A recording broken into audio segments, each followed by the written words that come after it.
You are 100% certain that there are 1,000 plus Al-Qaeda trained fighters within the United States borders. Al-Qaeda says they trained and deployed 1,000 for this attack. First off, I think there's more than 1,000 Al-Qaeda members in the United States. They did have about 1,400 in the Hamas attack, so the number is not off from what they did in the first round of attacks. Because this was a continuation, so they planned October 7th first, and then they rolled into planning this after. And they're not preparing America for this October 7th round of attacks that are coming here. So anyone who's like, yeah, this is all happening behind the scenes, don't worry, everyone's prepared, our law enforcement knows. Most of the country have never heard Al-Qaeda's planning an attack here. Hello YouTubers, Alaska Prepper here. Although I talked about this a few videos back, it's important enough to revisit it because now you heard it from an expert and you're going to hear it from another expert, ladies and gentlemen, that there are millions of people in the United States of America that came through the southern border, of which there are thousands, if not in the tens of thousands, in my opinion, not the expert's opinion, of people that want to do harm to we, the people of the United States. And it's one of the things that we have to be aware of. Let's not allow the same thing that happened here in Texas not too long ago to happen again without direct repercussions for the people that are trying to do us harm. This is our country, and I think that we've learned by now that we need to be able to protect ourselves, because by the time that the police get there, they're getting there to investigate a crime scene and not prevent the crime from happening. I would love nothing more than to be talking about the price of meat and rice, etc. at my local Costco, ladies and gentlemen. However, this is the reality that we live in, and it is very likely that we will experience another 9/11, just like Israel experienced on October 7th here not too long ago. Operation Epic Fury sparks homeland terror fears amid fallout from Biden's illegal alien invasion. Fears of an Iranian-backed terrorist cells operating inside the U.S. are resurfacing again as concerns grow that President Trump's Operation Epic Fury could trigger retaliatory threats against the homeland, i.e. the U.S., particularly since the Biden-Harris regime's open border policies flooded the nation with millions of illegal aliens, including some individuals flagged on the terrorist watch list. I hope this video doesn't get demonetized already in the first couple of minutes, but ladies and gentlemen, if you want to help out, give it a like, share it, and let it go all the way through, because YouTube's algorithm, although it's not what it used to be, still prefers videos that people allow to run all the way through to the end. So thank you ahead of time. The first terror wake-up calls for the homeland came just hours after Operation Epic Fury began on Saturday, when a naturalized U.S. citizen originally from the West African nation of Senegal, wearing a Property of Allah hoodie, opened fire at a bar in Austin, Texas, taking the lives of 3 and injuring 14 others. Now, take into consideration that there's to be known over 1,000 terrorists in the United States of America. This was one person that caused havoc in one city. Imagine all of these people being unleashed at the same time, not only with firearms, but with explosives, vehicles, etc. And I know that many people are already thinking, AP, you're such a fearmonger. Do you think that the families of the deceased and those that were injured during the attack in Texas are thinking that this would have been fear-mongering should they have been informed prior? It is impossible to know who crossed the border during our 4 years of the Biden administration, but we do know that there were a number of folks on that terrorist watch list, said Victoria Coates. It is critical, Coates warned, that everybody pay attention right now. Keep your head on a swivel.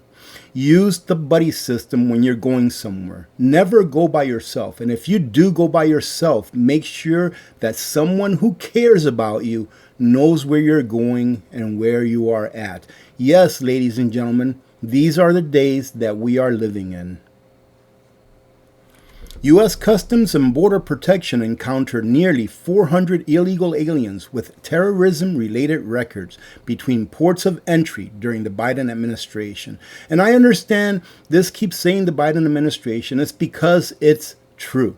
So those of you that are getting triggered just because Biden is being blamed for letting all of these illegal immigrants into our country without being vetted, then get over it. Because it is what it is. If you don't want to blame it on Biden or Harris, then blame it on the auto pen. It is entirely possible that in those millions of people that came across, there are thousands of people from Hezbollah sleeper cells coming up from Venezuela, which we know Nicolas Maduro was pushing them to do, and that they could be here in the United States. Let me go ahead and fix that last part. And that they are here, ladies and gentlemen. They are here in the United States. Now, they don't just have to go out into the streets and commit the same crimes that the person did here in Texas not too long ago. They could take out infrastructures, bridges. They can take out power plants, etc. They can put poison in our water supply. They can poison our food supply. There's so many things that they can do. And it's why getting prepared for something like this to possibly happen is not just having a home defense weapon, all right, a firearm. It's also having everything that you need in case the electricity stops, in case the water is poisoned, in case the supermarkets close and you have nowhere else to get food. Do you have a little bit of extra gas? Do you have a few 5-gallon gas cans put away just in case? Is your vehicle's fuel tank topped off, or at least 3/4 of a tank? Ladies and gentlemen, these are the things that we should be doing on an everyday basis, is having these simple preps. That way, if you have to hunker down in your home, you'll be able to do it easily and be able to protect yourself as well. And here she finishes it off by saying, they are deeply, deeply dangerous and they can spring up anywhere, she said. And so my biggest concern is actually that they are here at home. Do you think that with what's going on now in the Middle East, that the probabilities are more or less of another 9/11 happening here in the United States of America? Well, ladies and gentlemen, this is a very short video on this topic, but I promise you all that I will cover the markets whenever I put up a video, at least a news video like this. So let's go to the markets and see what's going on. I know that silver got crushed here not too long ago. Let's see if it's recovered or not. Let's go ahead and start off with gold first. And ladies and gentlemen, gold seems to be holding its own. You can see that big old drop that it had all the way down to like 5,000 and change, and it's made it all the way back up to $5,141. And just to tell you all the reason that I say that, well, if gold breaks this line right here, the next level of support is going to be somewhere around, let's see, around 4,800 or so. And then after that, roughly around 4,600. And then if it breaks 4,600, it can go all the way down to around 4,300. And the reason I say that is because you see where these support levels here are, where the chart is touched, or where the candles touch the same line on multiple areas. And then you see here how it touches it on multiple areas as well. So that's where I come up with these areas of support. And the very worst case scenario is that it touches the 200-day moving average all the way at about $4,000 per ounce. But in my opinion, ladies and gentlemen, that is extremely bullish. I almost want that to happen so that people that still want to stack on the cheap can buy it on sale, because gold and silver only have one way to go long term, and that is up. Now remember, I'm not a financial advisor. And we have to give silver credit because it really tried. It tried to break up above this line right here, about the 93 handle or so. And it did, but it failed the very next day. And as you can see, yesterday we took an even bigger dump. And right now we're sitting at about $83.50 or so. And the level of support here that we have to break before I believe that silver would go to the mid to high 50s would be around $70 or so. So if silver closes any one day below $70, and it gets confirmation, it has to close below $70 and then confirm that close under that level the next trading day, then ladies and gentlemen, get ready to back up the trucks and stock up on probably the cheapest silver that you will find for the rest of your lives, because I believe that if it makes it down that low, it's going to shoot up to the sky, not overnight, but you know what I mean, shoot up to the sky, and then we're going to find a new price discovery. In my opinion, at about $120 to $140 will be our new base. There's your analysis from the layman technical analyst on silver and gold. And let me go ahead and end it off by saying thank you very much. Make sure you're prepared. Get all of those things that you need. And listen, if you haven't started prepping, if you're just living week to week with food and water and stuff like that, things that you use on an everyday basis, slow and steady wins the race. Don't go out there and mortgage the house tomorrow so that you can get prepped for the next 10 years. But be reasonable.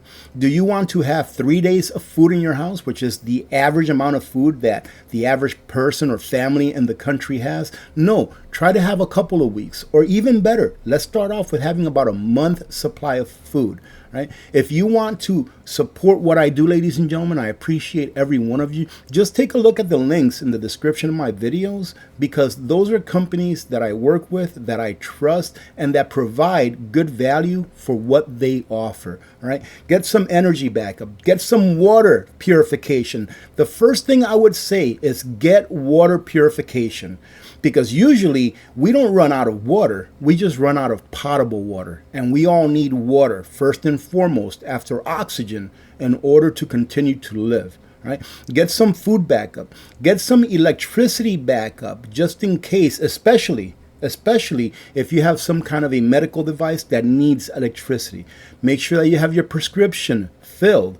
And if you want to have a prescription that's filled for in excess of 12 months, go ahead and take a look at Jase Medical. They're one of my affiliate partners, and they offer a program where they can send you 12 months worth of a prescription medication that you depend on, etc., etc., ladies and gentlemen. If you do your shopping on Amazon, use my link. It helps me.